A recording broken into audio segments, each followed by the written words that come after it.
The views expressed on this special broadcast of the Take 12 radio show do not necessarily reflect those of KHLT Recovery Broadcasting or its affiliates. KHLT is not affiliated with any particular 12-step fellowship. A very scary experience. You know, God is a solution. God, the 12 step. I like where he's going here. Helps the community grow, helps us grow. Monty has done a phenomenal job. Lack of open-mindedness. And you're talking about taking people through a spiritual process, getting them into recovery. Thanks, Monty, and thanks for all your support. We need spirituality to make this thing work long term. It's an absolute pleasure. He certainly knows a lot of people. This is one of the places that is about the business of the solution.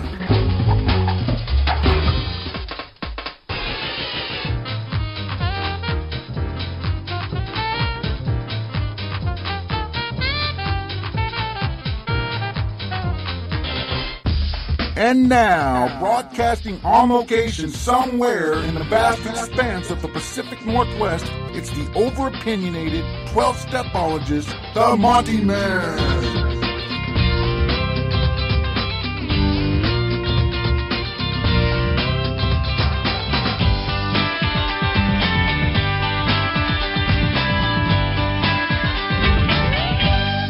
Greetings, family, all those in recovery, those of you who are advocates of, and perhaps even some of you who should be. Welcome to the Take 12 Recovery Radio Show, a very special broadcast.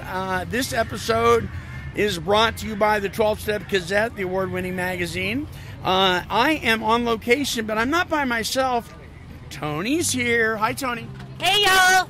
Toni's here, and we're at the booth. We are in Marion Square Park in Salem, Oregon, the Oregon State Capitol, for the 12th annual Hands Across the Bridge, the theme, Building Bridges. And we're opening up the show. We're going to be interviewing some folks. This is a pre-recorded show, so don't jump on out to Marion Square Park to try to see us, because we probably won't be there. But this is an event that happens every year here in Salem, Oregon. And at my booth with me right now is our first interviewee. So Oscar came walking by the booth and said hello, and I said, boy, you look really familiar. Oscar, how you doing? I'm doing fantastic. All right, so is this your first Hands Across the Bridge? Or It is my first time here across the bridge. It's a beautiful day, and we're all having fun and enjoying ourselves. So tell me, you look pretty healthy right now, right? Yeah. Maybe not always. So what was going on, Oscar? Well, I was eating too many of those sugar sweets, and I like to dig into the pies and the cakes and the ice cream too much. So. Yeah. So what does recovery mean to Oscar? Recovery means to Oscar is one day at a time, finding a sponsor, finding recovery and other people where I can go and find that at meetings that I attend on a regular basis. So what do the meetings do for you, Oscar, in the way of support and encouragement? What do they do for you? Well, I find the camaraderie there with the groupings. I find other people that are in my same boat, that they're floating with me in this big ocean of turmoil sometimes for some of us, but we can find a cool, smooth sail if we look for it within ourselves and a higher power. So are you a 12-stepper, Oscar? Yeah, yes, I am. How important is it to actually apply and implement those steps completely? Oh, it's a basis for what I look for in recovery. It's what I find a spiritual contact with my higher power, and I find it in other people when I go looking for it. So it's a beautiful thing. It's really cool. Did you have a relationship with the Creator or your higher power before recovery? Was that part of your life, or was that something brand new to you once you got in recovery? Oh, no, it's always been a part of my life. I've looked for my higher power on a constant. It was always a good way to raise a family and discipline my children in a lot of ways. So. Yeah. So you have children. How many? Yes, I have a son and a daughter. Yeah. Scott and Leah. Scott and Leah, say hi. Hi, Scott and Leah. And I bet they're proud of you. Yes, they are. They love their dad. Yeah. Well, you got a great smile, Oscar, and I really appreciate you dropping by the booth. Now, you told me off the air, you said you were talking about some medical issues that you had, right? When we deal with medical issues that are painful and kind of change our life, it can affect our recovery, true? Oh, most definitely. You know, I've struggled with a 2-year recovery plan on healing one side of my illness, whereas I've applied my recovery nowadays with being involved in the program, having a sponsor, having support groups all around me to heal within months, where before it took years.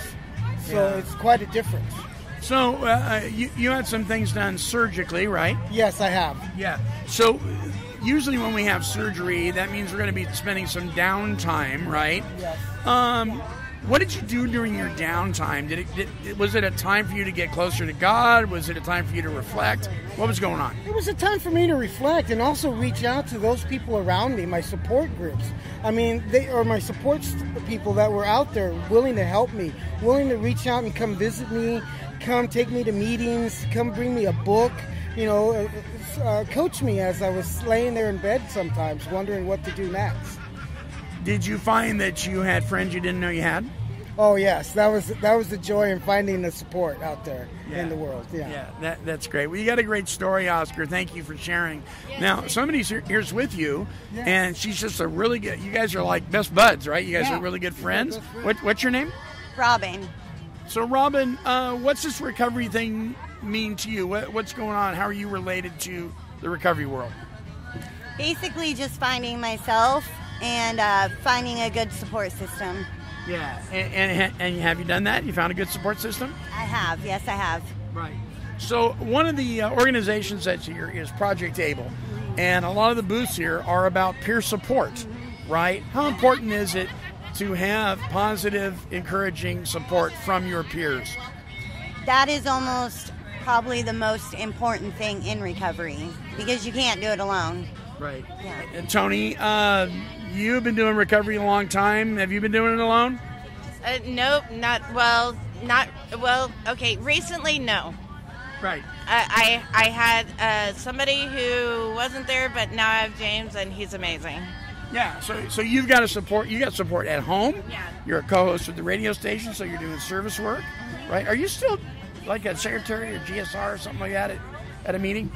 No, not right now. Right now, it's just the show and my health, and that's about it right now. But you were doing that for quite a while. Oh, yeah, definitely. I was doing that for, like, months on end. There's no describing, like, what I've done. So service work isn't just, and people sometimes think this, that service work, in order to be legitimate service work, it has to be within our 12-step fellowship, and that's just not true.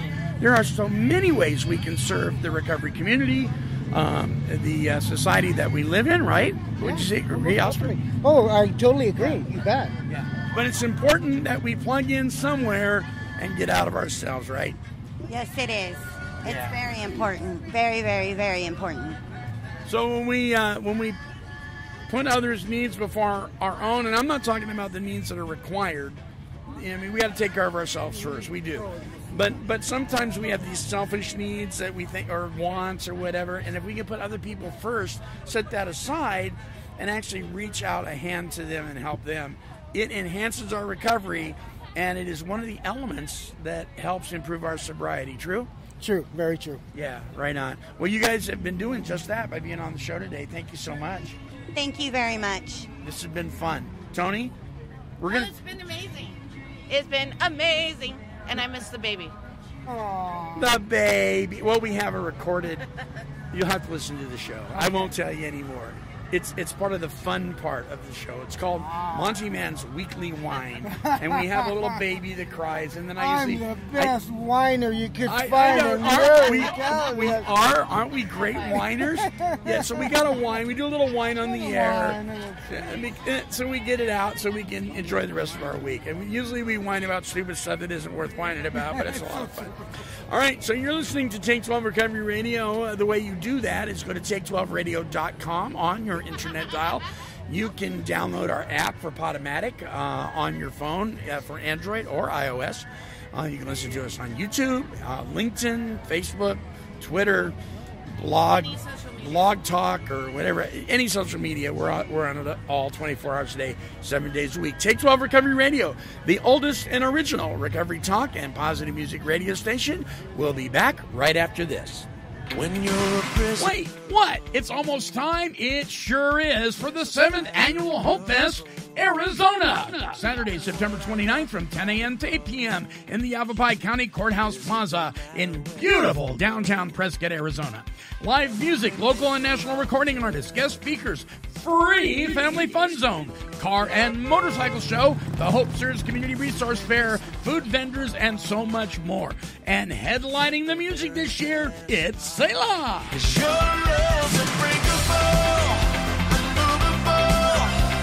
That's the 7th Annual Hope Fest, Arizona, Saturday, September 29th from 10 a.m. to 8 p.m. Visit www.hopefest.az.com.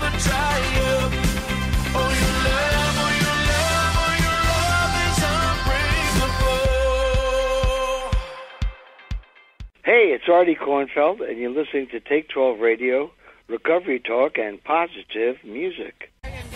Welcome back, everyone, one and all, to the Take 12 Recovery Radio Show. We are broadcasting right now. We are taping, actually, pre-recording the show at the incredible event here in Salem, Oregon, our state's capital, called Hands Across the Bridge. This is National Recovery Month every September, where we celebrate recovery from the abuse of mind-altering substance, co-occurring mental health issues, recovery from traumatic life issues, and life-controlling issues in general. And we are going to be talking to peer support people today. We're going to be talking to treatment providers today, and the average Joe, the people like you and I that are in recovery from all sorts of things. And at the table right now is my buddy Jimmy, who helped me set up today. He's also a member of Celebrate Recovery. In fact, Jimmy and I went through the training, leadership training for Celebrate Recovery, and actually just graduated that here recently. Jimmy, how you doing, buddy? Good. But see, you're a simple guy, right? Just good. I'm doing fantastic today. So, Jimmy, you've helped me set up this booth before when we've been at other events like Recovery in the Park in Albany, Oregon, right? And so today you're just kind of kicking back, enjoying yourself, and you're rocking the Take 12 Recovery Radio t-shirt.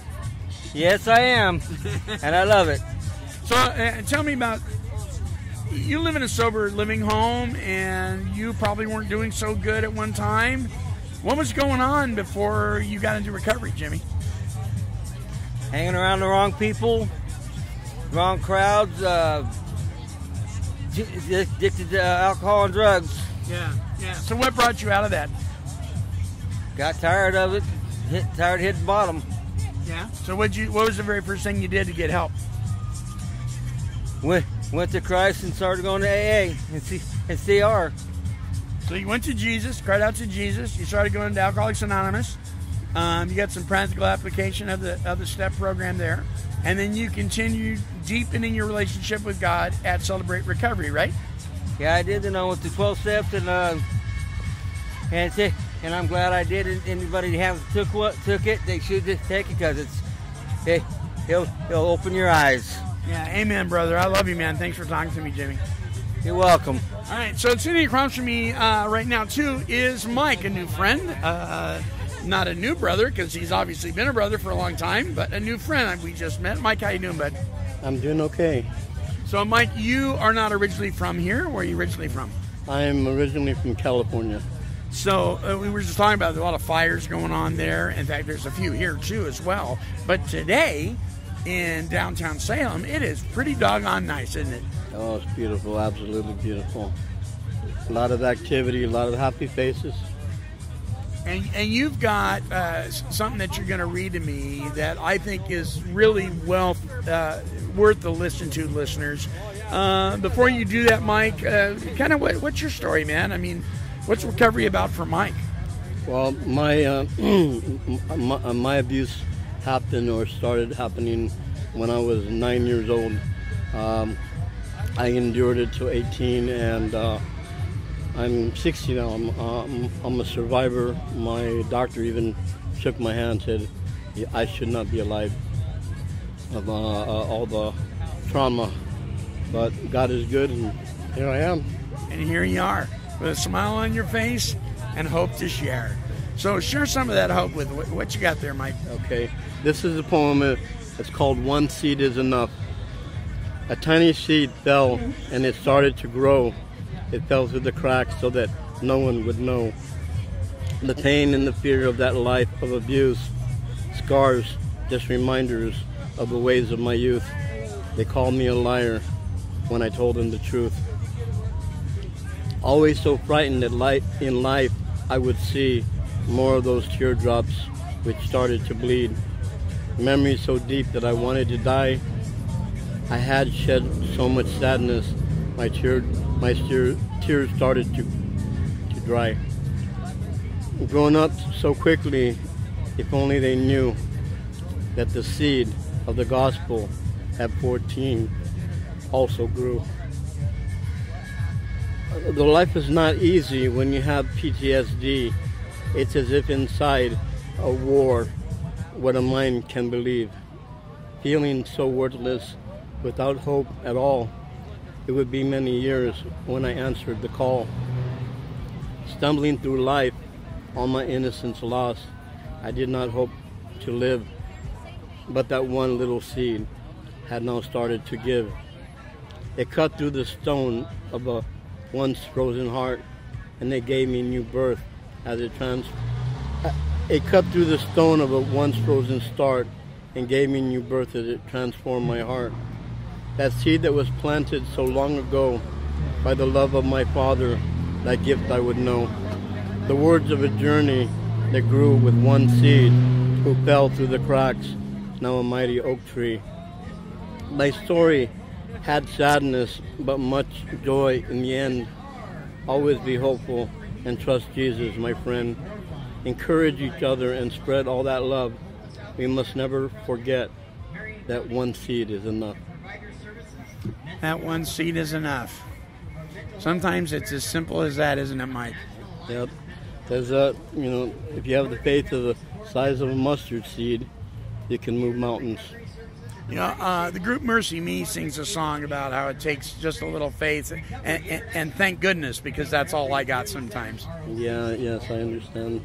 It's a journey. It's always a journey.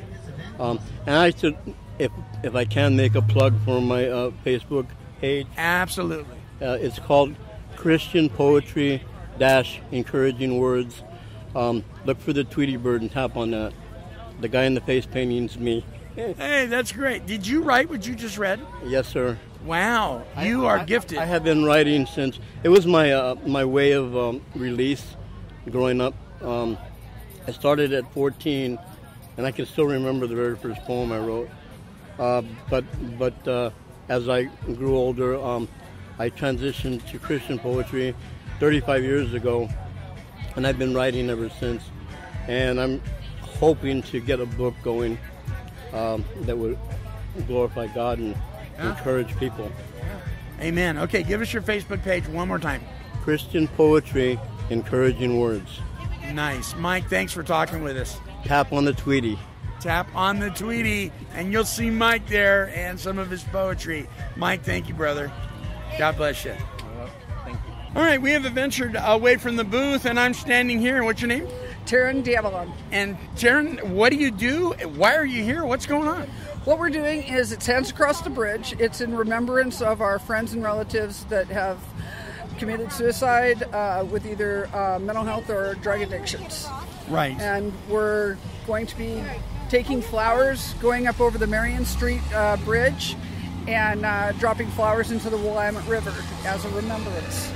So we're standing here with a lot of people because this show reaches, well, it's a worldwide show, so we're international. So for people that are listening, we are in Salem, Oregon. This is the state's capital. Yes. And we're at Marion Square Park, which is right next to the bridge that we're all going to be lining up on here just in a little bit, like around 5 o'clock, right? Correct, yes. Right, yes. Right. And you are, you're part of Hands Across the Bridge. You're also part of ROC. Tell us about ROC. ROC, what's it stand for? ROC is Recovery Outreach Community Center. We're a drop-in center for both mental health and people that are recovering from addictions. We also have people that are coming in that are the homeless community, and we have a food pantry that they can sit and be with us, air-conditioned place. We're open 365 days a year, and we we enjoy having people come in. You're serving the community. You're Yeah. rocking it. Yeah. That was a pun. Yeah. You're rocking it. We also have what we call rockouts. Oh, what's And that? A rockout is where we take we take our community out to, let's see, last month it was the beach. We went down to Lincoln City and had a barbecue and spent the whole day out on the beach. Wow. And it costs people nothing. So you mentioned the homeless, and one of the things that is really misunderstood is the homeless. Correct. People think that all homeless people are out there using and abusing drugs and breaking into people's cars and doing all that. The fact is, there's a large majority of people that are homeless. None of that's going on, right? No, there is. There's a lot of it. There's the working people that are living out of their cars or even living just on the streets and going and trying to go to work. Right. And rent's so high they can't afford an apartment because they're only getting part-time hours. There is no more 35, 40-hour week, That's right. There's not. So people can't afford apartments anymore. And there's not enough subsidized housing and Section 8 housing for the community. And like here at Marion Square Park, I hate to say it about the city, but they've turned off the water fountains. They have one the porta potties. And so let's not work at solving the homeless issue. Let's cut the homeless off from things that they would need just to breathe and drink water. Exactly. Yeah, it makes a lot of sense, right? Oh, it does. Yeah. It really does. And it's sad. It needs to change. It really needs to change. And if you're homeless and you have an addiction, it's just going to compound the addiction because and the depression with mental health, it just makes everything worse. Right. So, well, I just want to congratulate you for being a service warrior for your community, to being involved in ROC, being involved in Hands Across the Bridge, celebrating the recovery community, celebrating those who are no longer with us for one reason or another. Yes. Trauma. Yes. Co-occurring mental health issues. Yeah, we have at ROC, we lost a woman in January to suicide. Yeah. And we call ourselves the Billy Joe Warriors. Hey, there you go. Yeah. I love it. That's All right. Thank you so much for talking with me. Thank you. All right. We're going to move on over here to this booth right here. Oh, boy. It's orange. It looks like a beaver.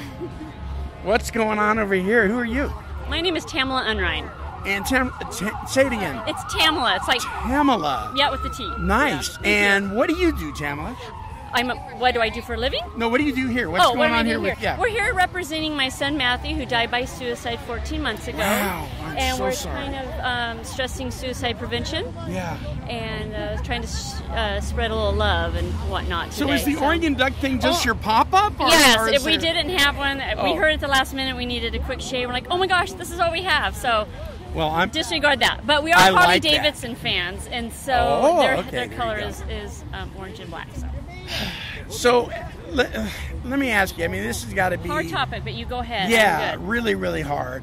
Some people would fold up like a ball and never come out. True. Right? Yeah. And you have chosen not to do that. I have. I've embraced the hurt. Yeah. And for me and for several of our family, it's kind of a way of healing. Yeah. So for me, it's to go out and talk and spread the word, and we've got to do something. It's an epidemic, and I don't like it. And I never ever wanted to be a member of this club before, but I am, and I'm destined. That's my passion now, is to prevent suicide. And we can't wait around for somebody else to do the work. Exactly. Can we got to step up and do it. And we got to talk about it. Suicide is a bad. The word sucks. Yeah. We don't like it. No. But we got to say it. We got to talk about it around the dinner table with our kids. We need to learn the signs, the symptoms, and I'm not an expert in that area by any means. I'm only a mom whose heart has been shattered in a million pieces, and I'm taking that, and I'm going to try it. If we can't just rock some prevention. So if somebody's listening right now, and we have a worldwide listening audience, and so the chances that somebody is listening that is dealing with the trauma of this, or maybe they themselves are thinking about making some decisions that are permanent, right? You have a lifeline. It's 1-800-273-8255, 1-800-273-TALK. And we encourage them to call that. Is that a 24-hour a day, 7-day-a-week lifeline? It is 24 hours a day, 365 days a year, 24 hours a day, 7 days a week. And there are licensed people standing by. It's just not someone like myself that doesn't understand the signs and symptoms per se, but it's someone who is that's what they do for a living, and they will assist you. And my slogan for anybody is just don't do it. Get yourself through that minute, that hour, that week, and that love, because it's life shattering. And the other day somebody said something, made a very good quote to me, if I can remember it for sure, and it was, suicide doesn't stop the pain, it just disperses it to someone else. Wow. And I'm here to say that it's been dispersed to my family, and I don't like it. Well, you're my hero for today. Oh, thank you. Let me tell you. We appreciate you coming out here today and giving us a chance to stand up and get the word out. We appreciate it. Thank you. Thank you very much. Let me get the last name pronounced right. It's Unrein. Unrein. So Matthew Unrein Memorial Foundation. For suicide prevention, their lifeline number again is 1-800-273-8255. Please call that number. Listen, you don't have to be worried or have a problem or be thinking of taking your own life. If you want information and you've never thought about this before and you're wondering what can you do to be part of the solution, call that number, right? Exactly. Yeah. They'll plug you in somewhere. Yep. What did you say? To protect a friend. If you think a friend is in need, call that number. They'll give you the information that you need. And what's your name? I'm Jackie. Jackie. Okay, so if it's to protect a friend, I love these that. are my sister-in-laws. These are Matt's Wow. aunts. Hey, what's your name? Shirley Gardner. Shirley. Well, you guys are rocking it. Thank you. Thank you for being part of this. If we're not part of the solution, we're part of the problem, right? Exactly. Yeah, we got to do it. Thanks you guys so much. God bless you. Okay.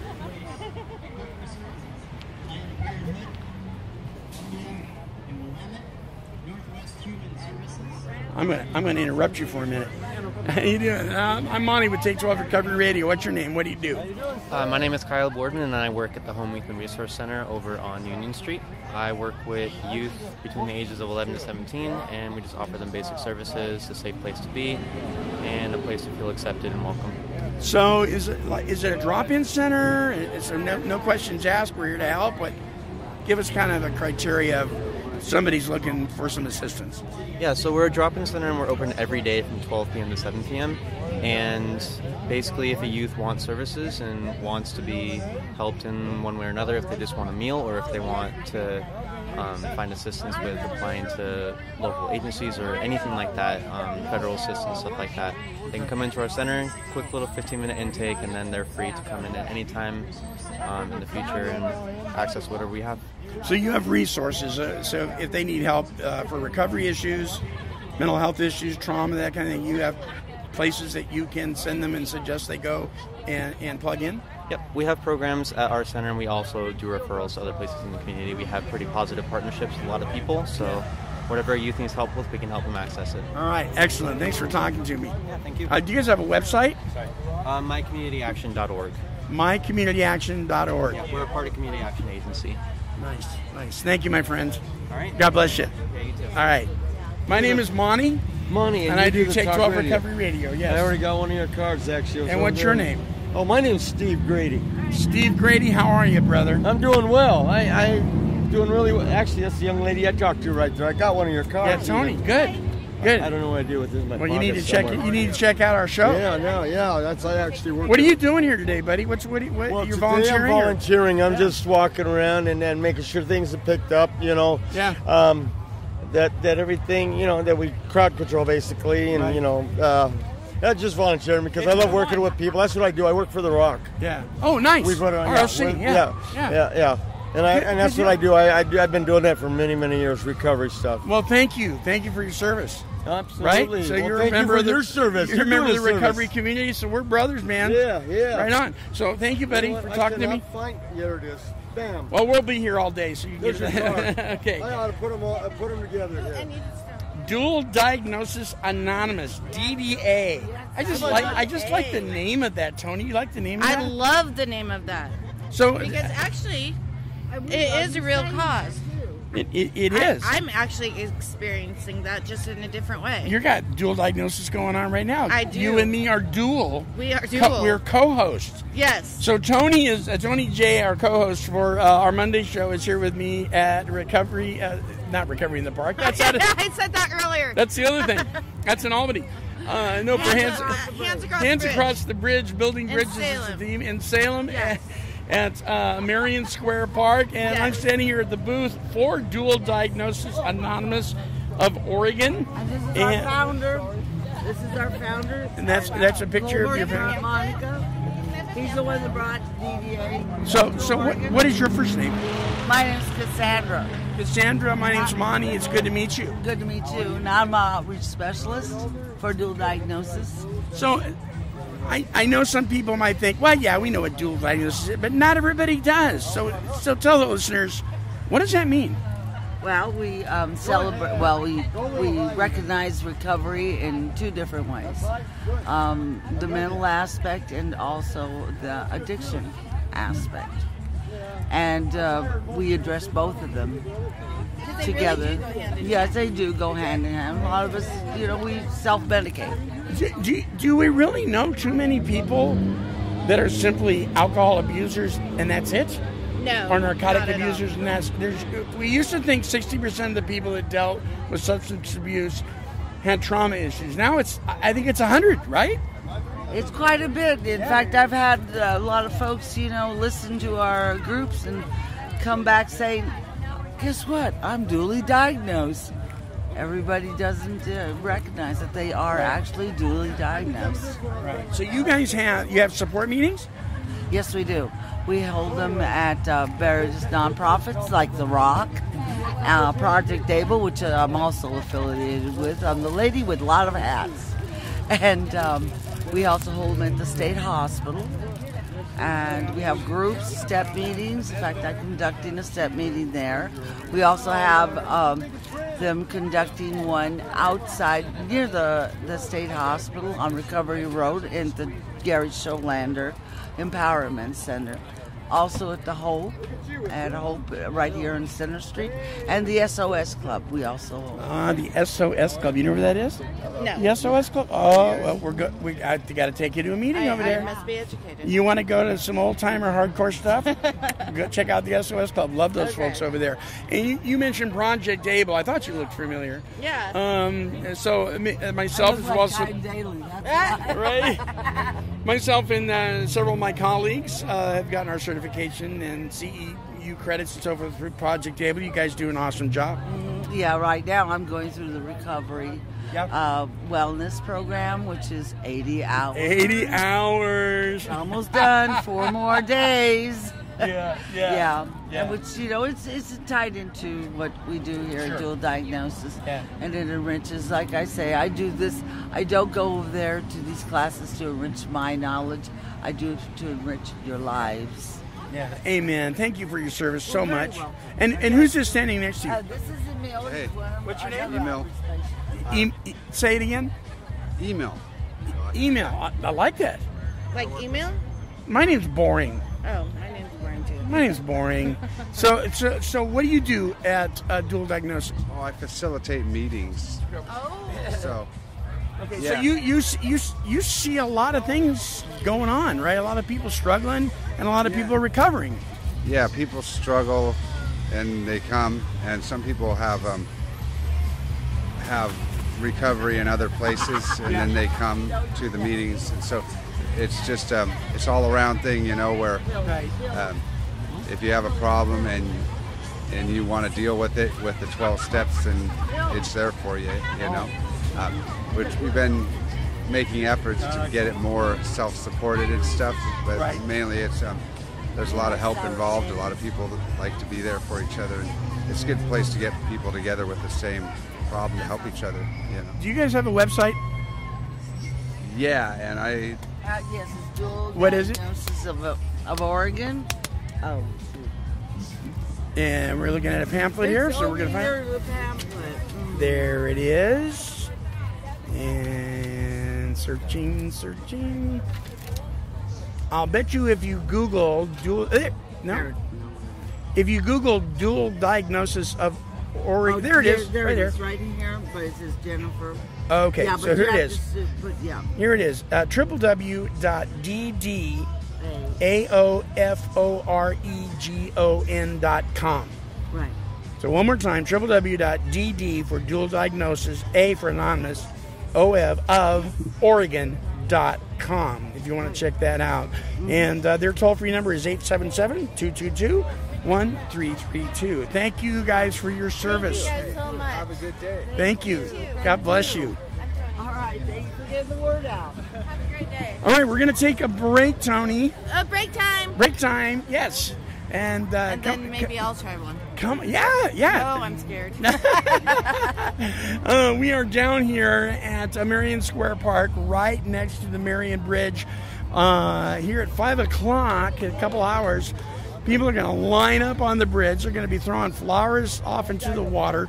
Are they really? Yeah. I didn't know To that. remember those who have passed because of co-occurring mental health issues, addiction issues, and so forth, and also to celebrate the recovery of those people who are living successfully today, free from the bondage of addictive illness. So we're going to take a break, and we'll be back here shortly. Don't go away. You've tuned in to Take12Radio.com on your internet dial, recovery talk, and positive music. Addiction cost Oregonians $5.9 billion annually.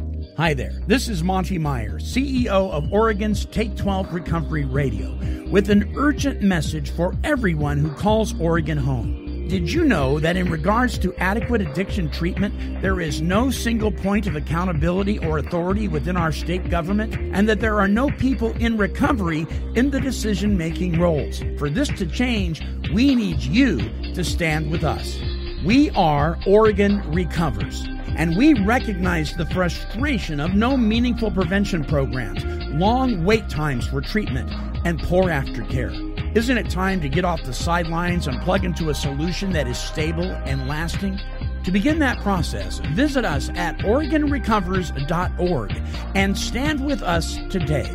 That's OregonRecovers.org. The time is now. Mom and Dad used to argue about everything, especially about Dad's drinking. It drove me crazy. It got so bad, I couldn't do my homework. I couldn't concentrate. I absolutely refused to let any of my friends come to our house for any reason. I would have been humiliated if anyone found out how much my dad drank and how loud my mom screamed at him. My family went from totally crazy to quiet, calm, and even peaceful. The only thing that happened is my mom started going to Al-anon family groups. Her relationship with my dad really changed. I asked Mom if she would take me to her Al-anon meetings or to Al-anon. I wanted to see if I could have a better relationship with my dad. I'm sure glad I did. Is someone's drinking troubling you? You might be surprised at what you can learn in an Al-anon or Al-anon family group from people just like you. Call 1-888-4-AL-ANON or go to alanon.org. Alrighty, Toni, we're back. We're back. We're at Marion Square Park in Salem, Oregon. Yes. And this is the Take 12 Recovery Radio Show with Toni J and me. And Jimmy's manning the booth right now. Our buddy Mike, who is a poet. I mean, he is really, really good. He's taking a break at the booth, and we're going to move. We're actually going to go to our neighbors over here and talk to our neighbors and find out what's going on. So who do I need to talk to about? Look at you guys. They're all fighting over it. What's her name? Tammy. Hi, Tammy. Hello. I'm Monty. Hi, Monty. Okay, so now we're not strangers anymore, right? Okay, I know you're right next door. That's right. Tammy, what's going on and what do you do? I am a clinical supervisor for peer-delivered services, which means I myself have my own significant mental health challenges, and I have 2 children that do. And so we represent Marion County Health Department, which is now Marion County Health and Human Services. Nice. And so we're just sharing some of our resources around... Including candy, drawing in those kids. And really just talking about how important that peer-delivered services, people that have that lived experience coming alongside of others, Sure. Sure. And helping with the recovery journey. And this is Toni. Hi. Hi, Toni. Tony's Nice to meet you. one of my co-hosts. Nice to meet you, Yes. too. So, peer support. We're hearing a lot about peer support in the last couple of years, particularly in the last 8 months, I'm noticing. Okay. It's in the media, it's in the papers, and so far, I haven't heard too much negative about it. Oh, no. I'm sure the naysayers will find time to do that at some point, but right now, at least around here, it seems to be rocking it pretty good. Can you explain to my listeners what peer support is? Well, again, that lived experience. So it's individuals that have their own lived mental health experience supporting other individuals to have a voice and to be able to advocate for themselves, build their own self-efficacy, and be able to have a life that is full of enjoyment just like anybody else. Yeah. And so in Marion County itself, we have 23 peer support specialists that work. Some of those are family support partners that have children that have significant mental health challenges. Some of those are young adults that have been raised in the juvenile department or maybe in child welfare and have some mental health challenges. And then we have adults in our adult program that we all continue to have those symptoms of mental illness, but we are able to continue to move on and have productive lives. How important is it that the recovery community, the peer support community, people that are walking through co-occurring mental health issues, trauma, those in leadership, those who are in service, get together and come out to events like this that are public for fun and for free? How important is that to a town like Salem? Oh man, this is super exciting. Yeah. I love it, and I love that Marion County has taken on a role in that and is allowing us to come out there and do that.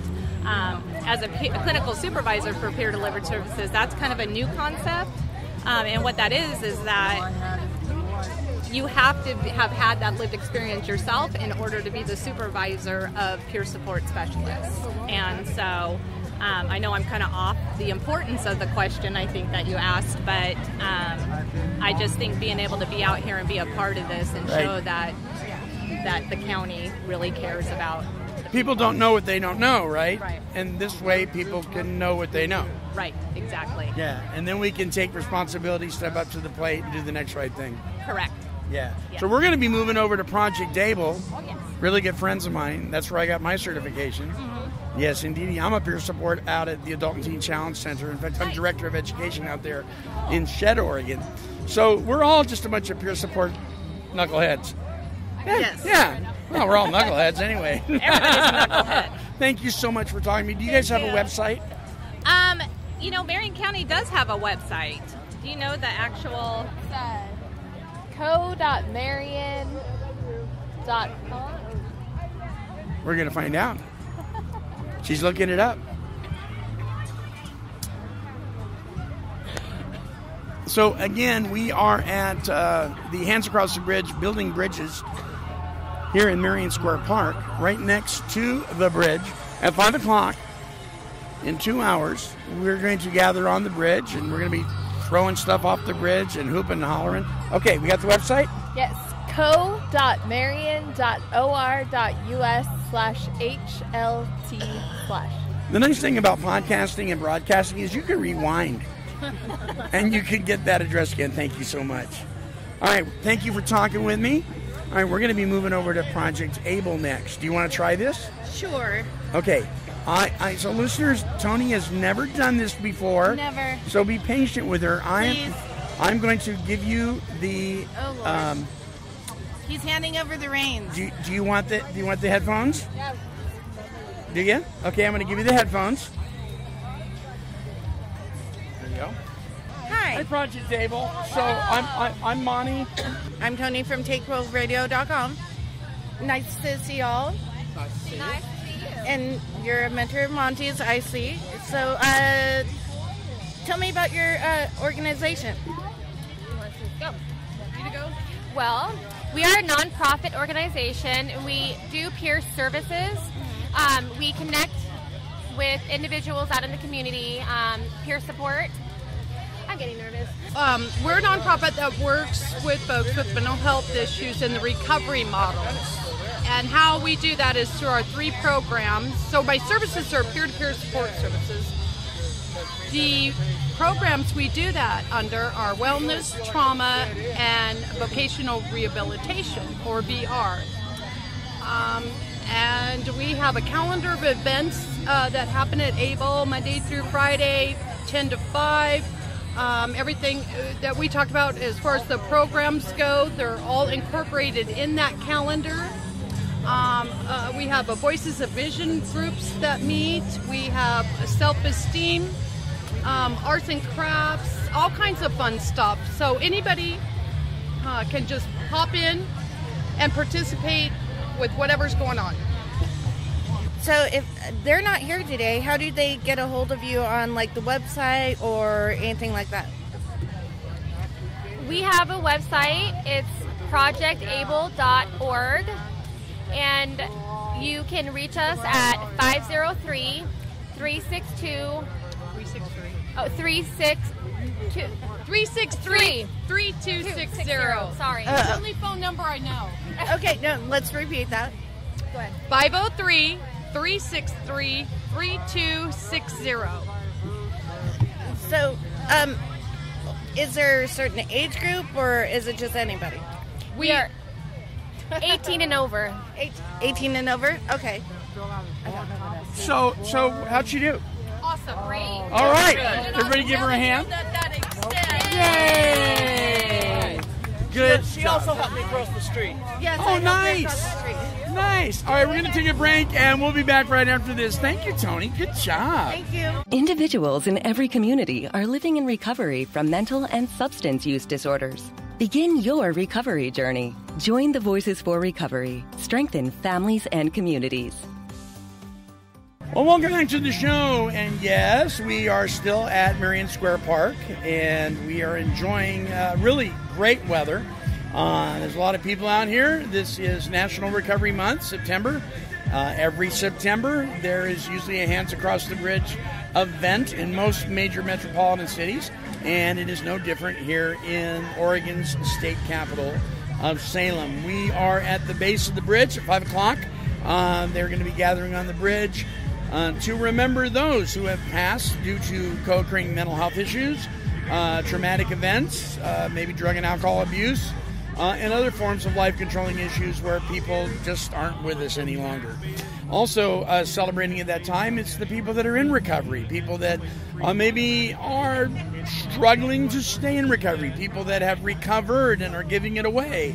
There is just really a broad stroke. This is a broad brush that we're painting here today, but it is all about the recovery community in one form or another. And sitting with me at the booth right now is Cody.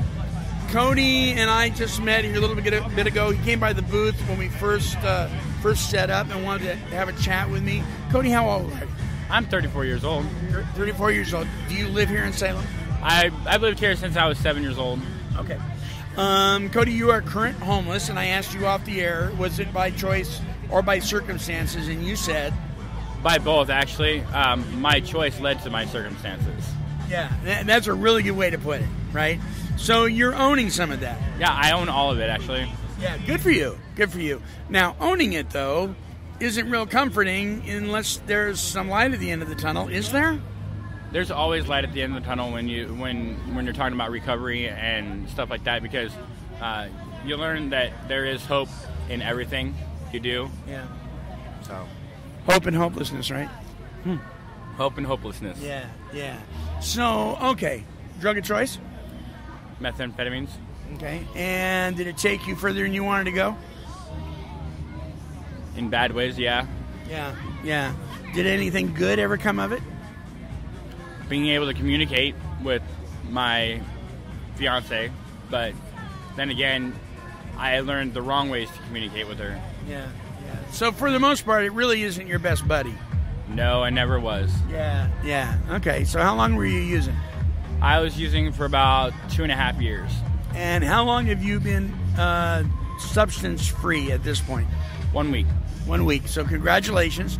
That is a huge deal. And I know within our 12-step fellowships and our support meetings and drinking bad coffee and whining about our day groups, Right. We have a tendency to really pump that up as, you know, oh, you got 24 hours, you're the most important person in the room, and 1 week is fantastic and all that. But it really, really is it not? It is. The first 24 hours, 48 hours is the hardest. But then it just depends on how long you've been in it and how long you've been using. It gets harder and harder. The longer you use, the harder it is to get past that breaking point of recovery. So, have you tried this before? Getting clean? Several times. Yeah. What's different this time? Faith, hope, and love. Yeah. Faith in what, brother? Faith in God, the faith in believing in myself and that it's possible, believing that that love does exist and there is hope. There's hope for a new life. So are there naysayers out there? People are saying, yeah, whatever, you said this last time. Yeah, and I have a lot of friends that say, well, come see me in a month when you're clean for a month. Because they see that and they go, oh, well, it'll be a couple days, a week, 2 weeks, but you'll go back to it. Hey, beginning of the month, you'll get money, you'll go back to it. Is that possible? I'm not going to say it's not, because it is possible, but you know what? That's a choice we have to make. So what are you doing to promote your success, promote your sobriety, and protect yourself from the things that so easily beset you before? What are you doing? I am keeping myself away from the park because this park, I hate to say it, but this park is riddled with drugs. And it can start out with taking out all the people here that have drugs, and then in another week they'll be here. There'll be more. But avoiding the park, getting into mental health, getting the inside of my brain clean and healthy, and figuring out what it is that makes me tick. Yeah. So is this event here today one of the more healthy events that goes on in this park? Oh, most definitely. When you bring people together and show them, hey, good time, food, kindness, fellowship, that makes people happy, and it makes people realize, hey, wait a minute, there is a life other than drugs. There is a life other than dealing or stealing cars or doing whatever it is that makes them feel crappy about themselves. How did you get into substance abuse? I mean, was there a certain event that happened? Was it just experimentation? What was going on? For me, it was I was living in my own apartment. I was making a really good check and everything, but I wanted to try something because I had it on my mind, and I was like, you know, I want to try this, but I didn't know how to. And my girlfriend at the time had done it a year before her child was born, and she goes, I can help you with that. And I just like, hey, you know, I can do it once and not you know, ever do it again. Wrong choice. So you were probably not aware of your addictive tendencies at that point? No, I didn't believe at that time that I had addictive personality or addictive tendencies, but I did. Yeah. That's not good. And so it got away from you, Yeah. and then through a process, some things that weren't real comfortable happened, and now you want to do better because you know better? Do better because I know better, and I want to help people because I know that this isn't them. You know, I've seen people who are really nice and everything, and I've seen them go down that road with me, and it's not a good road, and it only kills people. So you come across as a guy who's in a pretty good mood. Is that a mask? Honestly, I'm usually in a good mood. If the people around me are happy, I'm happy. You know, if I get around people that are, you know, just are negative or just unhappy, I become unhappy. You know, I try to create my happiness by, you know, making everybody else smile and making everybody else happy, because like I said, if they're happy, I'm happy. I'm having a good time. Like right now, there's so many happy people around here. I can't help but be happy. Right. So, have you ever heard the term emotional sobriety? No. Okay. So, emotional dependency, which many of us can be at the drop of a hat, is we are unable to be comfortable in our own skin because of other people's behavior, our expectations of their behavior not matching what makes us comfortable. That's emotional dependency. So when everybody around us is happy, we're happy. Now, we've known people that no matter if everybody was around them was happy or not, they were really depressed because maybe they had clinical depression, maybe some trauma and that kind of thing, right? I think my fiance is that way. Okay, so everybody can be in a good mood and she's just not doing well. Not happy. Right, and that may be a clinical issue. Who knows? Emotional sobriety is the ability to be comfortable in your own skin regardless of other people's behavior. So the sky can totally fall in and you're okay. It doesn't mean you're happy. It doesn't mean it doesn't sting. It doesn't mean things don't hurt. But it means that your emotions don't dictate your behavior. And so you're emotionally sober. Bill Wilson, the co-founder of Alcoholics Anonymous, called emotional sobriety the next frontier after the 12 steps. And then he didn't live much longer, and so that really didn't get investigated until some other people came along. One guy by the name of Dr. Alan Berger, and really teaches, he's got books out called 12 Stupid Things That Mess Up Recovery and what to do now that the booze and drugs are gone. And he's a good friend of ours. And because of emotional sobriety, I think once we learn that, then you, my brother, can be okay even when everything is going to hell in a handbasket. You know what I mean? I've actually felt that way. I've been that before, where like everything seems to be, imploding, but it's like I know things are going to get better. I know things are better. I know this isn't the end of the world. The 80s rock group Styx wrote an iconic song called The Grand Illusion. Yep. Right? And what it was talking about is just this camouflage thing going on, that life in so many aspects, it's all an illusion. So when things appear to be horrible, they're not nearly as horrible as they appear to be. And when they appear to be very euphoric, there may be some things going on behind the scenes that aren't so euphoric. Can we develop a sobriety that moves beyond sobriety into a new life of freedom, walking hand in hand with our Creator, depending on His love instead of each other's acceptance of each other? And I think you can do that. I'm positive that can happen. I am too. And I've only known you for 30 minutes, right? Right. But I liked you when you first walked up.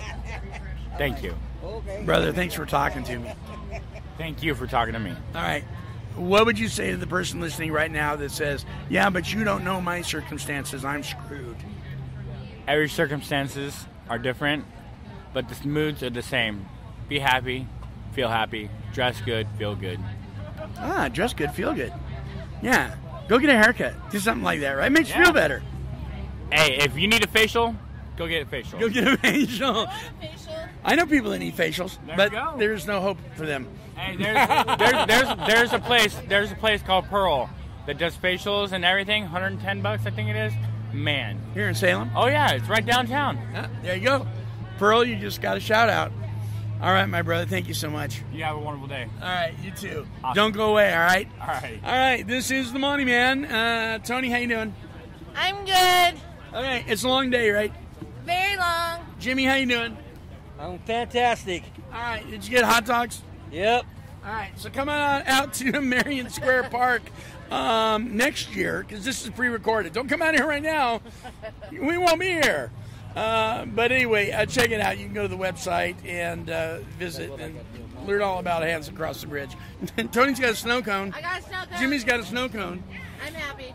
All right, so we are here at the Take 12 Recovery Radio booth at Marion Square Park. I'm not sure if it's square. Maybe. I don't know.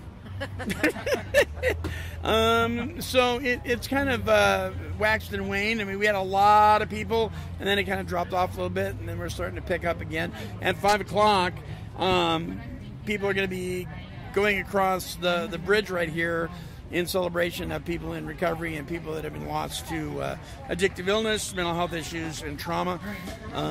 This is National Recovery Month, and at the booth right now is Mr. Paul Hallway. He is an author, a good friend of mine. How you doing, buddy? I'm doing good. How are you doing? Yeah, I'm doing great. So, your book is still being read, by the way. They hadn't read it until I got back, and I said, well, it's going to be required reading again. Oh. That's very cool. Okay, so your first book was called what? Life After. Life After, and it was about? That's my personal story, just the redemption of God, what He did in my life. Yeah. So you went through some pretty heavy stuff and became eligible to be shamed by a lot of people, and you really weathered that storm. And a lot of us will do things, say things, be things in our dysfunction that some people just don't know how to maneuver around, right?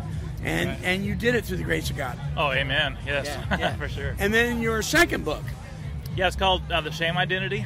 Right. Tell us about that one. That one is about shame. Everybody carries shame. Maybe when they're little up to being to adults. They carry shame. And so this book talks about the way God views us versus the way people see us, and even we see ourselves. I carried shame from my past for 25 years until God, until I finally got to a point where I was able to release that 100% to God. And so that's kind of with this book. It's got real stories in there of people that have been through a lot of difficult things, right. And how they came to a point where they were able to release that shame. Right. And shame is huge, yes. Right? I mean, it is like it's in every aspect of our lives, or it can be. Yes, for sure. Yeah. So I think in working with people that are struggling with addictive illness, co-occurring mental health issues, and trauma, shame is always there in one form or another, and we have to stop making statements to people like, well, what's wrong with you? Yep. Well, you had a better life than that. Why didn't you just do better? Why didn't you just choose differently? I mean, why can't you be like your brother? Yep. Right? That gets to the core of the issue. It's not the drugs, it's not the alcohol. What's below that? Right. So your book addresses these things, and you're working on another one? Not presently. I'm actually finishing up my certification to be a life coach. Oh, okay, that's right. But you will. I know you'll. Oh, yeah. Anybody that writes 2 is going to write 3. Yep. Usually. Yep. So tell us about the life coach thing and why you decided to do that. Because I wanted to help people.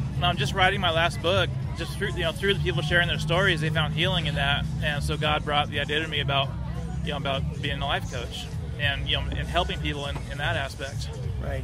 And it's not just life coaching. It's not just focused on certain areas. I mean, it can be anything. From smoking, it could be a bad marriage, it could be writing a resume, right? Yeah. I need help with my job. I mean, I need help finding what my passion is. What kind of career is suited for me. All of these things. Yeah. So one of the things that you do when I look at your social media account, I see you hanging out with this guy a lot. This is your son, right? Yes. And your name? Tristan. Tristan, tell us the truth about this guy. I mean, is he a good guy or is he a knucklehead? Yeah, he's been an amazing father all my life. Yeah. You guys are a team. You really are, and it's good to see you guys team up a lot. I see pictures of both of you.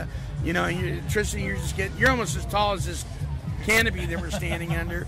But you watched your dad go through some hard times, right? Yeah. And he's come out the other end. He's an accomplished author. What do you think of that, man? I mean, does that drive you to look at some goals for your life? Yeah, I think it's made me write more clearly. Yeah. Well, you got a good dad. You got a great son. And do you play an instrument? Yeah, I play percussion. Oh, you play percussion? Do you guys play together? We have a couple times, but we're going to be playing more, definitely. Nice. Yeah. Nice. Well, right on. Well, Paul, brother, thank you for talking to me. And stopping by the booth. It's good to see you. It's always good to see you. Yeah. Tristan, you just keep him in line, okay? Yeah. All right. Good deal. Well. I found David! You found David, right? Yes. I found David! because we were sitting here at the booth, right? And I was just quietly strolling through Jimmy's phone, trying to download the Podomatic app. And Toni screams at the top of her lungs. What'd you scream, Toni? Oh my God, it's David! I just about fell out of my chair. I think you both jumped. Yeah. David T is sitting across from me right now in the Take 12 Recovery Radio booth. Dave. Hi, Monty and Harry. How are you? Doing great, man. It's good to see you. Good to see you. Yeah, thank you. You look healthy. I am. I'm doing well. I'm probably way overweight because I eat just fine. And none of us are overweight, right? Tracy, actually, I do all the cooking. I do the vast majority of the cooking. Yeah. So yeah. But, well, men are the better cooks. Typically around our house, for sure. I tease Tracy once in a while. When she does, she told me, she said, I cook dinner. And I said, oh, my goodness, does it include heat? was heat involved in that? Right. Well, you guys have a booth here, right? We do, yeah. Bridgeway Recovery Services, who's my employer, has a booth here. We've been coming down here for several years and helped with the organization of it. I was hoping to get down a little bit earlier, so I'm kind of coming in on the tail end of things. Right. But, yeah, we've been a big supporter of this event, and we love it. We see a lot of our folks down here. It's nice. Yeah, it's a good deal. So tell the listeners what exactly you do at Bridgeway. So I'm a CADC1 and a certified recovery mentor. I'm also the mentor team lead for the entire agency. My primary focus is with the corrections team. So I work with guys that are incarcerated with Department of Corrections, Marion County Sheriff's Office. They're soon to be coming home, so I do a lot of work with transition, helping to transition in employment, get connected with the recovery community and that sort of thing. Yeah. Right. So one of the things that is huge about this particular event, and is getting really a lot more coverage in the last couple of years, is this whole idea of peer support, co-occurring mental health issues, trauma. These just aren't buzzwords, are they? No, they're absolutely not. I think the statistics I've heard, especially you mentioned trauma, which is a good one. The statistics I've heard is that somewhere around 95% of all folks with addiction and substance use disorders have some level of trauma in their life, and that can be a whole host of things. That can be sexual abuse, physical abuse. It could be parents being ripped from the home, going to prison, DHS involvement. There's really a lot of stuff that can impact substance use disorder down the road, so we really want to be mindful of that when we're treating folks, and also the co-occurring disorders. When you've got those two things going on at once, right. And then the challenge there is which comes first, the chicken or the egg? Do we work on the stabilization of the substance use disorder and then address mental health? And that can be a real trick. I'm not by any stretch of the imagination a mental health expert, and my hat's off to those folks, because that's a lot of work, man. It's deep. Challenging job. So I'm director of education out at the Teen Challenge Center, and we get guys in that we're just not qualified.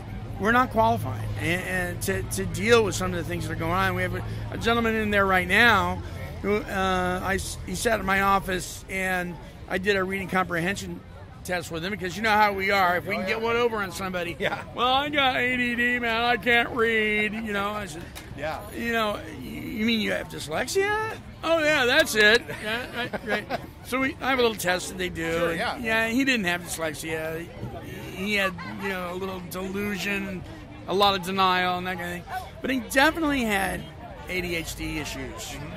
And so a friend of mine who saw him in a work environment said, the guy doesn't take life seriously, man. All he does is he'll start one task, and then he's off on the other side of the store doing another one, and then he's doing another one, and he won't sit still, and he won't do what I tell him to do. He doesn't care. And that's not what's happening. He does care. And that's the thing, is that a lot of that stuff, just presents itself, and a lot of it's just that person's perception.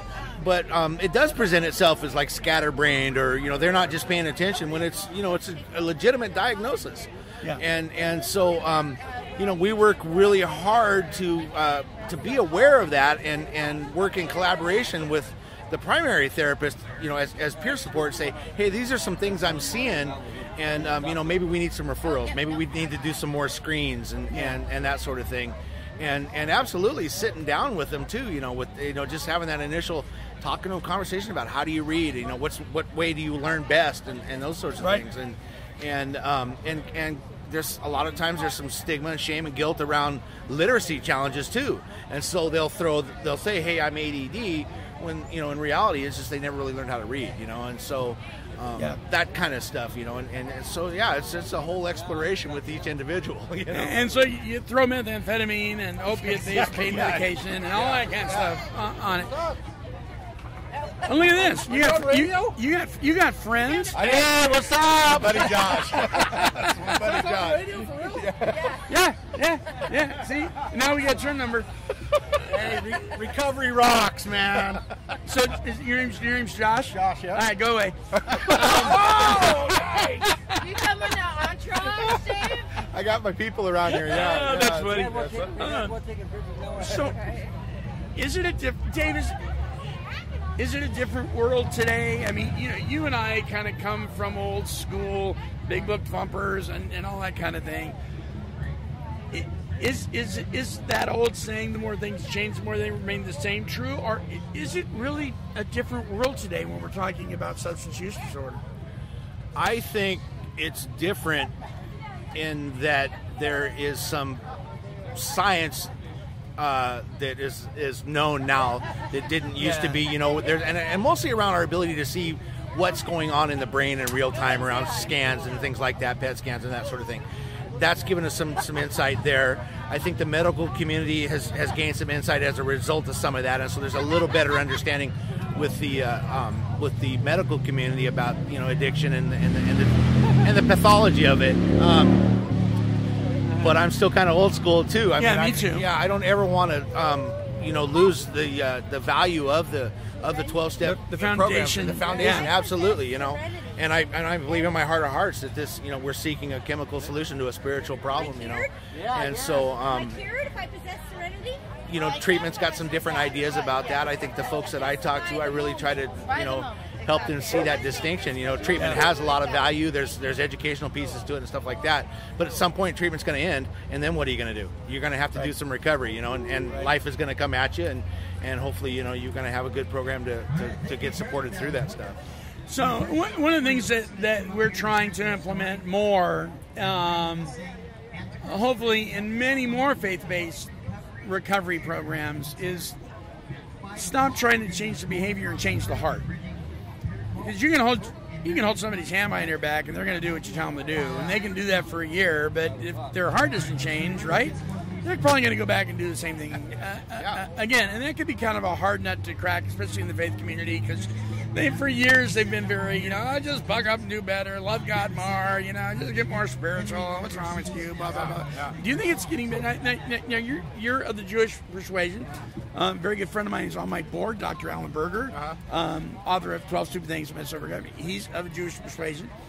He also is one of the main speakers at Hazelden Betty Ford, and he told me last year. He said, I went in there and I said, "What happened to the steps, you guys?" He said, I had to go in there and turn the place upside down on their head. Yeah. Are people of faith, are they coming around finally to getting on the same page with us? I hope so, although I have encountered some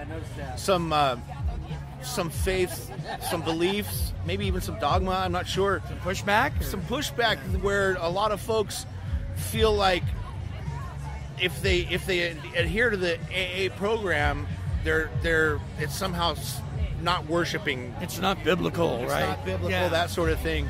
I don't get that. I don't.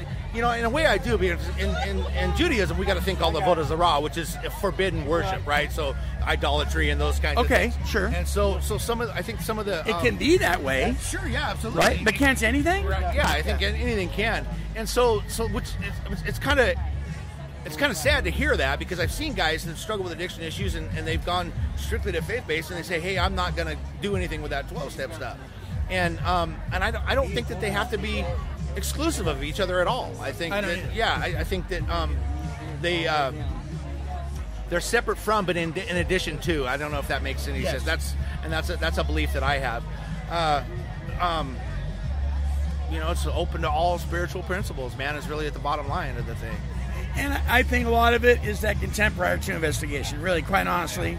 It's interesting because within the rooms of the 12-steppers, us included, besides bad coffee and whining about your day, one of the things that we do very well sometimes, and it doesn't look good on us, is we'll be very critical of some of the people that support us the most, i.e. treatment. Yeah. Right? You hear people throwing treatment under the bus all the time, or the church, and we meet in more churches and synagogues than any other building. Why do we do that?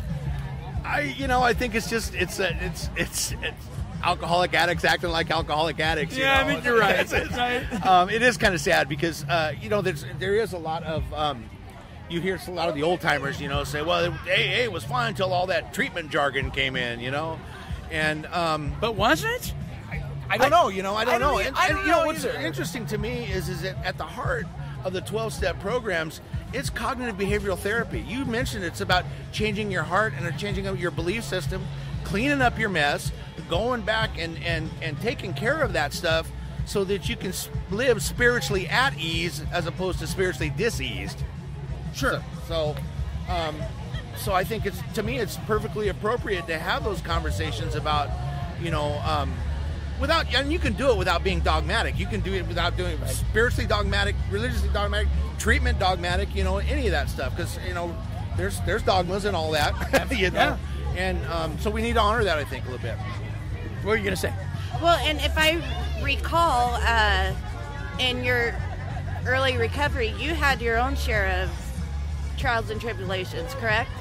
Yeah, I did. I was about 18 months sober, and my little... No, yeah, it was interesting. My little sister died of cancer, and 2 weeks later, my mom died.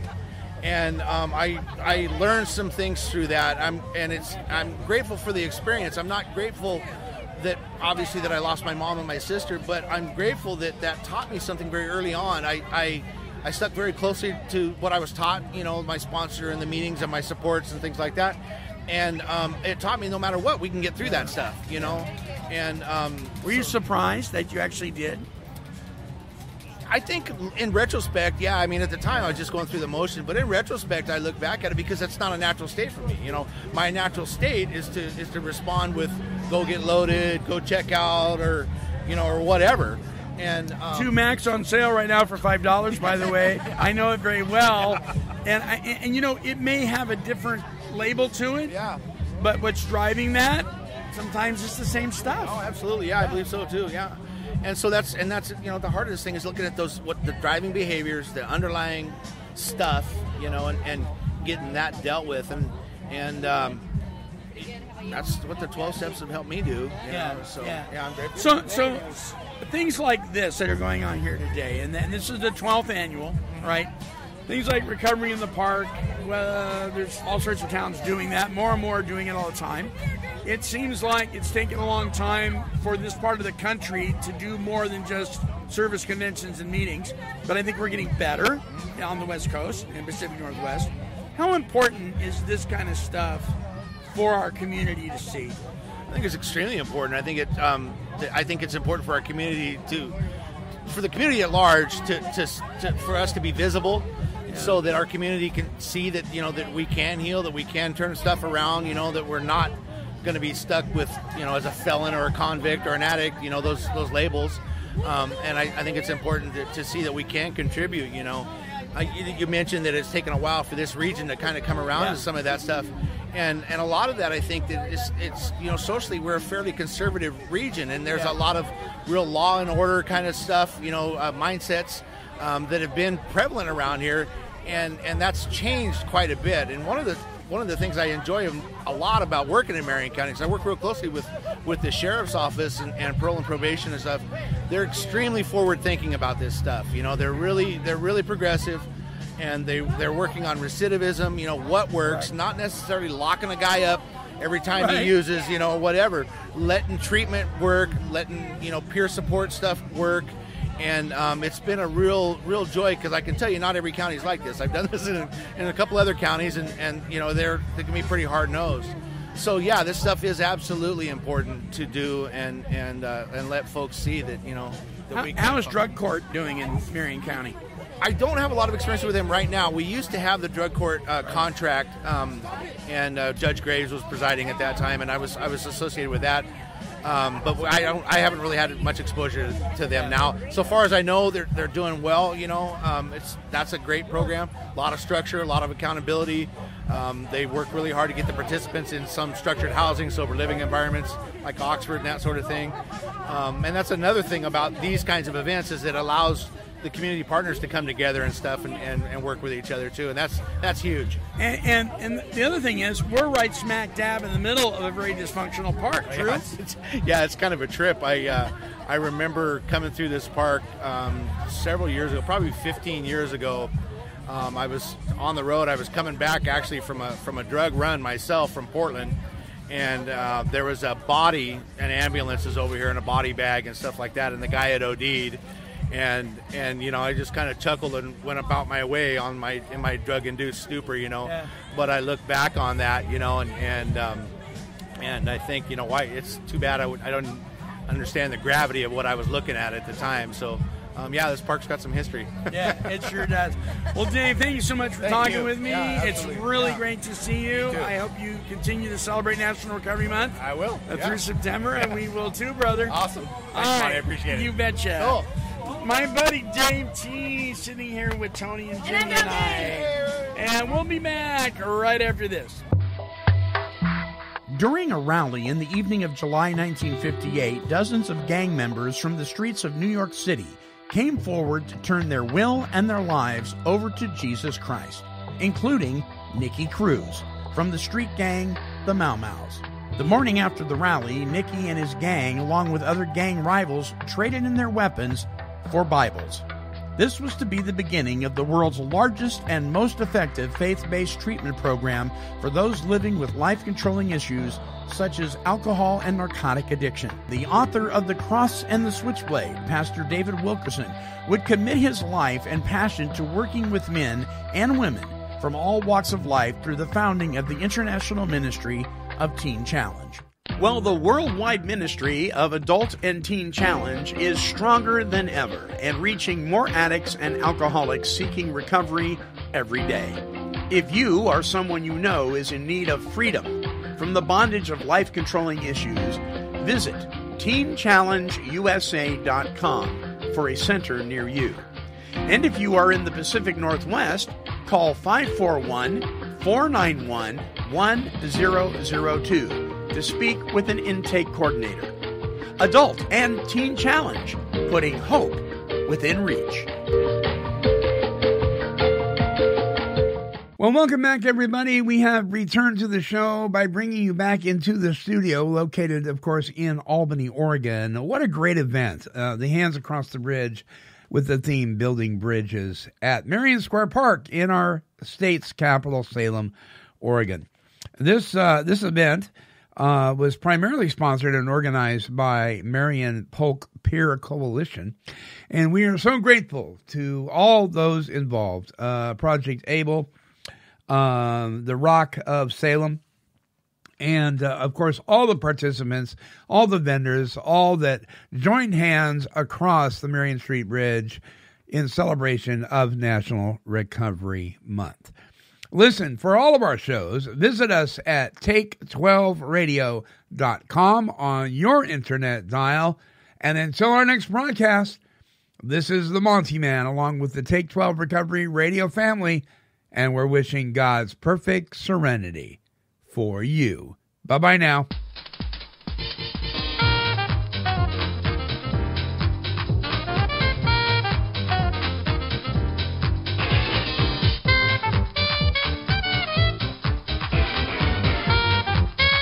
This has been a broadcast of KHLT Recovery Broadcasting.